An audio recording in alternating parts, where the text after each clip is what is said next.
"You're not on the list." That's what my father said. Calm, cold, like it was policy, not personal. I smiled. Not out of grace, out of control. I handed him the box, gift wrapped in navy with a silver ribbon. No words, just a nod. Then I turned around and walked out of my own father's retirement party. He didn't know who I'd become. That was the mistake. Growing up, he made it clear, I was optional. My sister, the golden child. She could burn the house down and he'd blame the wind. Me, I got silence for birthdays and criticism for breathing too loud. But I didn't fight it. I studied it. The way he performed fatherhood when people watched, the backhanded praise in front of his friends, the way his eyes skipped over me like I wasn't real. When I was 16, I won a citywide tech competition. He didn't come, didn't ask. Said, coding's not a real skill. Try doing something that matters. That night, I promised myself, I will matter. But not to him, to everyone else. 10 years passed. He never called. I didn't mind. I was building, quietly, relentlessly. A startup in a one-bedroom apartment, then another, then a product, then a company.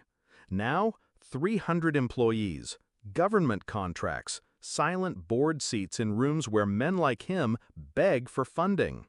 When I heard about his retirement party, I didn't expect an invite. Still, I RSVP'd, formally, just to see what he'd do. He sent back the response through his secretary. Due to capacity, only direct family and close colleagues will attend. Thank you for understanding. I was his son, biological, legal, undeniable, but not on the list. I wore a suit anyway, navy, tailored, walked into that hotel ballroom with a gift in hand. Security didn't stop me. Why would they? No one thought the invisible son would show his face. And then he saw me, standing near the entrance. His eyes tightened. "You're not on the list," he said, barely glancing up. I handed him the gift. No smile, no scene. Turned around and walked out, right as the speeches were starting. I got halfway through the lobby when it happened. A voice behind me. "Wait, sir, hold on." That's my boss. The room froze. I turned, slowly. He was one of the catering managers, wearing a white shirt, name tag slightly crooked, tie loosened. His voice carried through the ballroom. "That's my boss, the CEO of Next Layer. He signs my checks." Every head turned, even my father's. His jaw tensed. And just like that, the power shifted. People started whispering. One of his colleagues stepped forward, confused. Another followed, someone I knew, a guy who tried to pitch me 2 months ago. He froze when our eyes met. I nodded, then turned back to the catering manager. "Thanks, James. Appreciate the hustle. I'll see you Monday." He grinned. "Yes, sir." I walked out. Let them sit in that silence. Let the truth settle like ash. The gift? Oh, that was the best part.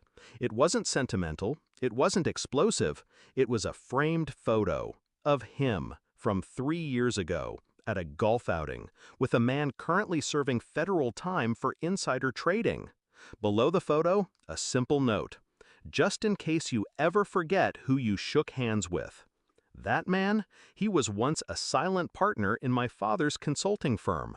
Now, a liability with a long memory. I never sent that photo to anyone. Didn't need to. Just the threat was enough.